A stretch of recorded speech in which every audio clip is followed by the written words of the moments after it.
you shouldn't go looking for the real person, right? Playing the field is for people who don't mean business. I always say when you're not serious, there's not clarity, and you're out here doing whatever you want to do. Do that on your own time, but don't mess up somebody else's time, all right? The second thing, I said the first thing you want to know what you bring to the table. The second thing is you want to know what you want. Who do you want to be sitting at the table with you? And that has to be equivalent to what you're bringing to the table. Like, you can't want a man to be Bill Gates making 8 figures and you're still making 8.95, thinking that he's going to come and support everything you have, right? That's not cool at all. Now, am I saying that you need to have the same pay bracket? Not at all. I believe some women make more than men. That's cool, and vice versa. But you're wanting this Bill Gates man. You're wanting this hustler. You're wanting this guy who does everything for you. But then you don't bring anything to the table to match that, right? If you can't match that, then maybe you should be at a different table. Like, maybe you should be at a plastic table versus that glass table. Get what I mean? All right. So, I want to realize. I want to make really, really clear, because we're making a lot of simple mistakes out here. You know, this person coming to the table, right? It should make me want to step my game up too.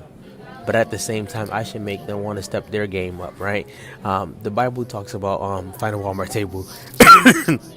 The Bible talks about being unequally yoked. I want to share that in a way where we should be on the same path, right? We should be on the same path. We should be wanting some of the same things. We should be declining some of the same things at the same time. So know who I want coming to this table. Now, ladies, how do I spell that out for a man? Instead of telling him everything I like, when he asks me, what do you like? All those things, such and such. I want to be able to tell him, I like a man who is faithful. I like a man who is making an honest living. I like a man who is attentive to not only his needs but my needs. I like a man who is willing to grow. The grow part is popular and big. I mean, not popular. The grow part is big because if he's not growing, you guys are not gonna grow. You ladies, you want to get a man who's not. You kind of want to get a man who's not hunting you. Right? You want to get a man who's on his grind. He's minding his business. He's getting his stuff done. He's not worried about the next chick. He's not really worried about you. Like, when you come around, he's looking like, all right, is this somebody I should give up my time for? When I talk to people about how I started dating, I was not looking for a mate at that time. I was not trying to have someone to make me whole. I was already whole. I knew what I was bringing to the table. I was bringing a table. I wasn't coming to the table. I was bringing the table. I'm kidding. But I knew what I was bringing to the table.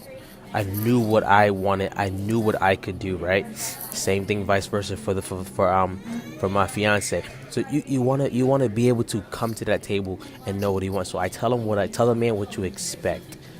These are things I'm expecting. I'm not expecting you to be a multi-billionaire when I'm still on Section 8, right? I'm not expecting you to own a couple Bentleys when I'm still driving a Chevy Nova or whatever, right? You wanna be able to be realistic. There's nothing wrong with having big expectations, but notice, if you have big expectations, you need to be working big, right? I tell people all the time through weight loss, you want to lose 40 pounds in 3 months, but you don't work out now.